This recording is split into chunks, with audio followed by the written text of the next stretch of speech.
ঢাকা বিশ্ববিদ্যালয়ে মাদক আছে না নাই? বরং মাদক সেখানে নির্বিঘ্নে নিশ্চিন্তে সেখানে লোকেরা সেবন করতে পারে, কোনো অসুবিধা হয় না। যদি কোনো ব্যক্তি সেখানে প্রকাশ্যে গাঁজা সেবন করে তাতে কোনো অসুবিধা নেই। বয়ফ্রেন্ড গার্লফ্রেন্ড নিয়ে ঘুরে বেড়ায় তাতেও কোনো অসুবিধা নেই। কিন্তু অসুবিধা ছিল বিশ্ববিদ্যালয়ের কোনো ছেলে যদি মুখের মধ্যে দাড়ি রেখে মাথায় টুপি দিয়ে সঠিক সময় জামাতে নামাজ আদায় করেছে, তার পেছনে গোয়েন্দা লাগিয়ে দেওয়া হয়েছে, রয়েল এজেন্টদেরকে লাগিয়ে দেওয়া হতো তার মৌলবাদ আখ্যা দেওয়া হতো। আর এই কাজগুলা করতো তারা, এই কাজগুলো জাতির সামনে খুব বৃহৎ পরিসরে পরিকল্পিত ভাবে সব একে জাতির সামনে উপস্থাপন করত প্রথম আলো এবং ডেইলি স্টার নামক জঘন্য বাংলাদেশ বিরোধী দুই পত্রিকা। আমি আপনাদেরকে বলবো, এই প্রথম আলো এবং ডেইলি স্টার, এরা ডেইলি স্টার নয়, এরা হচ্ছে দিল্লি স্টার। প্রথম আলো নয়, এগুলো হচ্ছে প্রথম অন্ধকার। আমরা অন্তর্বর্তীকালীন সরকারকে ইদানিং দেখতে পাচ্ছি, তারা হঠাৎ করে প্রথম আলো ডেইলি স্টারের প্রতি খুব নমনীয়। আমার বুঝে আসে না, তারা স্বৈরাচারীকে তৈরি করলো, স্বৈরাচার তো পালালো, কিন্তু এখনো পর্যন্ত প্রথম আলো টিকে আছে কিসের জুড়ে? যদি বলেন খুঁটির জুড়ে টিকে আছে, তাহলে কথা আছে ছাগল নাচে খুঁটির জুড়ে। যে খুঁটির জুড়ে ছাগলটা নাচে সেই খুঁটিটা আগে তুলে ফেলতে হবে।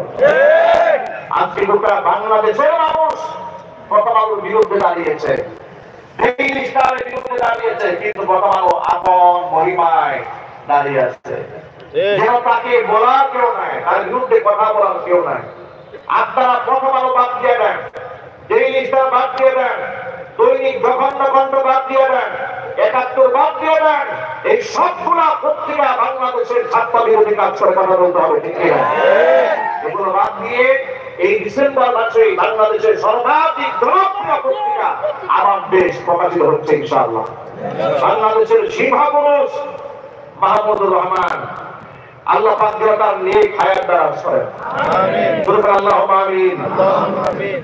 আপনাদের কাছে তিনি একজন সাংবাদিক কিংবা সাহিত্যিক এতটুকু পরিচয় থাকতে পারে, আমার কাছে তার পরিচয়টা ভিন্ন। 2013 সালে শাপলা চত্বর তৈরি হয়েছিল।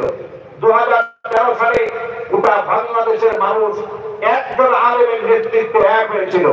গোটা জাতিকে ঐক্যবদ্ধ করার পেছনে সবচেয়ে বড় ভূমিকা এই পত্রিকাটি পালন করেছিল। সেই পত্রিকার নাম হচ্ছে আমার দেশ পত্রিকা। আজকে সে আমার দেশ পত্রিকা এই ডিসেম্বর মাসে আবার নতুন করে বাংলাদেশের সাপ্লাই হতে যাচ্ছে। আমার দেশ পত্রিকার সাথে দেশের মুসলমানরা ছিল, দেশপ্রেমিকরা ছিল, ভারতের আগ্রাসন বিরোধী এই পত্রিকা পক্ষে গোটা জাতিকে থাকতে হবে। আপনার কি প্রস্তুত আছে? ইনশাআল্লাহ, ইনশাআল্লাহ। আমাদের পত্রিকাকে গ্রহণ করবেন, ডেইলি স্টার এবং প্রথম আলোকে নিষিদ্ধ করে দেবেন, বলে না ইনশাআল্লাহ? ইনশাআল্লাহ। আপনাদেরকে বলে দেবেন তারা যেন আমার দেশ পত্রিকা বিতরণ করে।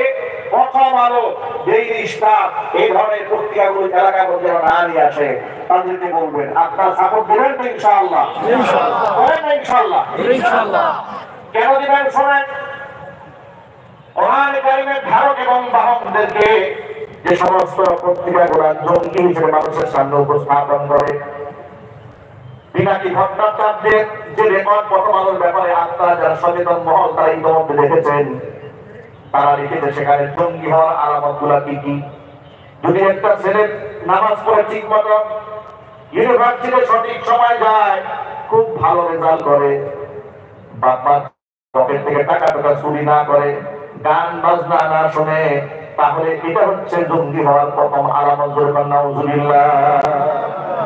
পত্রিকার পাতায় জঙ্গি হওয়ার প্রথম আলামত হিসেবে যে এটা লিখেছে সে ইসলামের পরম বন্ধু। আপনার যেভাবে আওয়াজ দেয় মনে হচ্ছে খুব আতঙ্কে আছে। পত্রিকার ভাষায় এমন কথা লেখে যে নামাজ পড়লে সে হচ্ছে জঙ্গি। কি মুসলমানদের বন্ধু? তারা কি মুসলমানদের শত্রু? এই শত্রুদের সাথে আমাদের কোন আকর্ষণ